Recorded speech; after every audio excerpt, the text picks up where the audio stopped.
how to create diamond-shaped shapes in Plasticity. So, for example, how to create here this kind of beautiful angles, steps, and just super mech sci-fi look.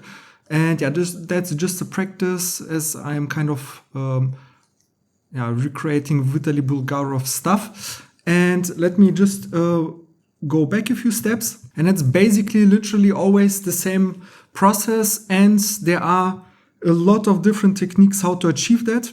And it's literally just playing around, and I don't know, it's literally just playing around, finding the right angles and shapes, and it's super creative work.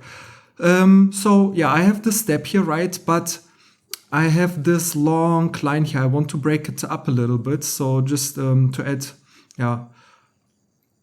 a few more kind of faces that breaks it everything up. So step one is you can also just position the camera as you want it. So something like that, and then press Alt spacebar. Then you have temporary construction plane. So you can create here just a line and press C, cut into your main body, press X, and then it's basically it, right? So then you can adjust it. You can select the face and also press like R or something. But if you want also a little bit more control and also create more complex shapes, so as like this curved one, but I just keep it simple here right now.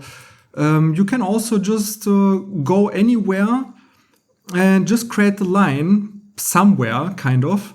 So let's just snap to this edge and maybe to this edge. So then this line is in the middle, right? And now we have to create a surface, press E for extrude and F for freeform, and then just snap somewhere on that newly created curve and drag that out and snap that again somewhere. And now you have a new face. You can press SS to scale that.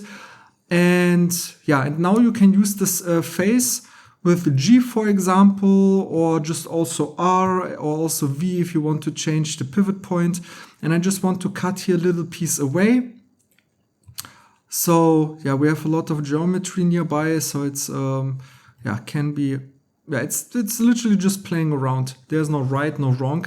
So I want to cut this piece away. Press Tab, select this big body, press C, select this face, press X to delete it, hide this face, and I have this cool guy here. And now I want to take it, and with rotate, I just want to try, or maybe even first, bring him in a little bit. Right, so then I can also give here a nice fillet and then also smoothen that out here, and bam, we have this really nice kind of, I don't know how to call that, like this diamond shape getting into this flat surface. And yeah, let's mirror that just over to see how that would look like. Yeah, you see, and it's just, I don't know, it's just such a cool mechanical stuff thing.